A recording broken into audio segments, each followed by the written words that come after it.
Hi everyone, welcome back to my channel. இன்னைக்கு string buffer and string builder பத்தி பார்க்க போறோம். ஸோ ஃபர்ஸ்ட் ஸ்ட்ரிங்னா என்னன்னு பார்க்கலாம்.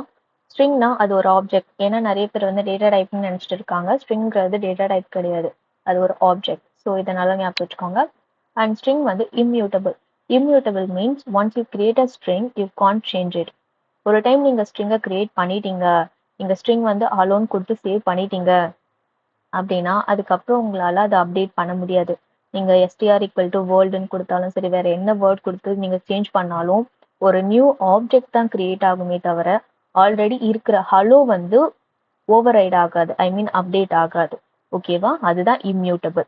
ஓகே, தென் ஸ்ட்ரிங் பஃபர். ஸ்ட்ரிங் பஃபர் வந்து மியூட்டபிள். மியூட்டபிள் மீன்ஸ் உங்களால சேஞ்ச் பண்ண முடியும். உங்களால ஸ்ட்ரிங்ல என்ன பண்ண முடியாதோ அதை வந்து ஸ்ட்ரிங் பஃபர்லையும் ஸ்ட்ரிங் பில்டர்லையும் பண்ண முடியும். ரெண்டுமே மியூட்டபிள். ஸ்ட்ரிங் பஃபரும் ஸ்ட்ரிங் பில்டரும் ரெண்டுமே மியூட்டபிள் தான். ஓகேவா?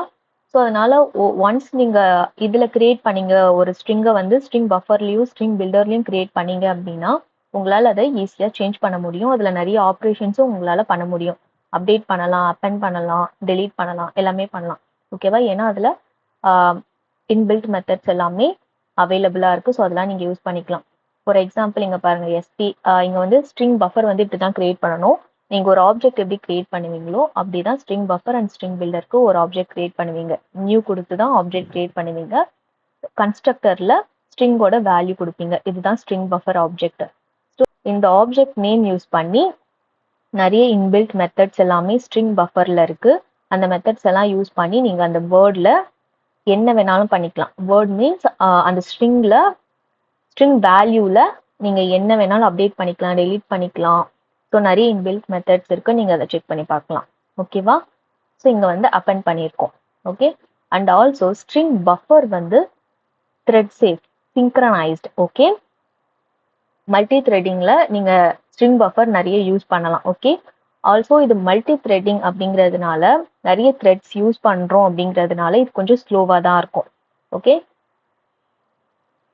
Next one string builder. String builder also mutable தான். ஆல்ரெடி சொன்னது போல இதுவும் மியூட்டபிள் தான். You can change the value. Okay, இது வந்து நியூ ஆப்ஜெக்ட்லாம் கிரியேட் பண்ணாது. ஒன்ஸ் நீங்க ஒரு ஆப்ஜெக்ட் கிரியேட் பண்றீங்க அப்படின்னா அந்த ஆப்ஜெக்ட்லயே உங்களால மாடிஃபை பண்ண முடியும். ஸோ அதனால இதை மியூட்டபிள்னு சொல்லுவாங்க. அண்ட் இது வந்து த்ரெட் சேஃப் கிடையாது. இங்க சிங்க்ரனைஸ்லாம் யூஸ் பண்ணிருக்க மாட்டாங்க. ஓகேவா? ஸோ அதனால இது கொஞ்சம் ஃபாஸ்டா இருக்கும். ஸோ சேம் நீங்க ஸ்ட்ரிங் பஃபருக்கு எப்படி நீங்க ஆப்ஜெக்ட் கிரியேட் பண்ணுவீங்களோ அதே போலதான் ஸ்ட்ரிங் பில்டருக்குமே நீங்க ஆப்ஜெக்ட் கிரியேட் பண்ணுவீங்க. சேம் இதுலயுமே நிறைய மெத்தட்ஸ் இருக்கு, இன்பில்ட் மெத்தட்ஸ்லாம் இருக்கு, நீங்க ட்ரை பண்ணி பார்க்கலாம். நீங்க நார்மலா ஒரு ஆப்ஜெக்ட் கிரியேட் பண்ணிட்டு நெக்ஸ்ட் லைன்ல அந்த ஆப்ஜெக்ட் நேம் டாட்னு கொடுத்தாலே உங்களுக்கு அதுல என்னென்னலாம் மெத்தட் அவைலபிளா இருக்கோ அந்த எல்லா மெத்தடுமே டிஸ்பிளே ஆகும், லிஸ்ட் அவுட் ஆகும். அதுல இருந்து நீங்க செலக்ட் பண்ணி ஒவ்வொரு மெத்தடும் நீங்க ரன் பண்ணி பார்க்கலாம். ஓகேவா? நீங்க இதெல்லாம் மெமரைஸ் பண்ணணும்னு அவசியம் இல்லை. மெமரைஸ் பண்ணாலும் உங்களுக்கு அதுக்கப்புறம் மறந்து போறதுக்கு தான் நிறைய சான்சஸ் இருக்கு. ஸோ நீங்க யூஸ் பண்ணதான் உங்களுக்கு அதெல்லாம் ஞாபகம் இருக்கும். ஸோ நெக்ஸ்ட் ஒன் வந்து string versus string buffer versus string builder. இதுக்கு மூணுத்துக்கும் என்ன டிஃபரன்ஸ் இருக்குன்னு பார்க்கலாம். String is immutable, right? Already நம்ம பார்த்துட்டோம். அதை வந்து நம்மளால சேஞ்ச் பண்ண முடியாது. ஸோ ஸ்லோவா இருக்கும் சேஞ்ச் பண்றப்பலாம். ஸோ ஒவ்வொரு டைம் நீங்க ஸ்ட்ரிங்கை சேஞ்ச் பண்றப்பவும் அது வந்து நியூ ஆப்ஜெக்ட் கிரியேட் பண்ணும். ஸோ அதனால அது ஸ்லோவா தான் இருக்கும்.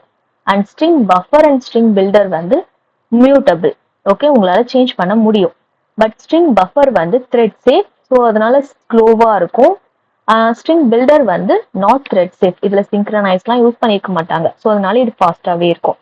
ஓகே, ஸோ நெக்ஸ்ட் வந்து when to use what. Okay, இப்போ 3 டைப்ஸ் இருக்கு. ஒரு டெக்ஸ்ட்டை வந்து நான் ஸ்டோர் பண்ணணும் அப்படின்னு நினைக்கிறப்ப ஸ்ட்ரிங் இருக்கு, ஸ்ட்ரிங் பஃபர், ஸ்ட்ரிங் பில்டர்னு 3 டைப்ஸ் இருக்கு. நீங்க எதை யூஸ் பண்ணி நீங்க ஸ்டோர் பண்ணணும், எதை யூஸ் பண்ணணும் அப்படிங்கிற கொஸ்டின் உங்களுக்கு இருக்கும். ஸோ அதுக்கு தான் நான் இதை கொடுத்துருக்கேன். ஸ்ட்ரிங் வந்து மோஸ்டா நீங்க ஒரு கான்ஸ்டன்ட் வேல்யூ இருக்கும்ல, கான்ஸ்டன்ட் டெக்ஸ்ட் வேல்யூ இருக்கும். Name, address, country, place name அப்படி இருக்கும். லைக் அப்படி இருக்கிற நேம்ஸை நம்ம ஸ்ட்ரிங்ல ஸ்டோர் பண்ணலாம். அது சேஞ்ச் ஆகாது, ரைட்? இப்ப நம்மளோட நேம் வந்து எப்பயுமே நமக்கு சேஞ்ச் ஆகாது. ஸோ அதெல்லாமே நம்ம ஸ்ட்ரிங்ல ஸ்டோர் பண்ணலாம். ஸ்ட்ரிங் பஃபர் வந்து நீங்க மல்டிபிள் த்ரெட்ஸ் யூஸ் பண்றப்ப ஸ்ட்ரிங் பஃபர் யூஸ் பண்ணலாம். Banking app, multi threading environment, அதான் எக்ஸாம்பிள் நான் கொடுத்துருக்கேன். அண்ட் ஸ்ட்ரிங் பில்டர் வந்து நீங்க ஒரு த்ரெட் தான் யூஸ் பண்றீங்க. அப்படின்றப்ப ஸ்ட்ரிங் பில்டர் வந்து யூஸ் பண்ணலாம். ஆல்சோ ஸ்ட்ரிங் பில்டர் ஃபாஸ்டா இருக்கும். ஓகேவா? ஸோ அப்போ வந்து நீங்க ஸ்ட்ரிங் பில்டர் யூஸ் பண்ணலாம்.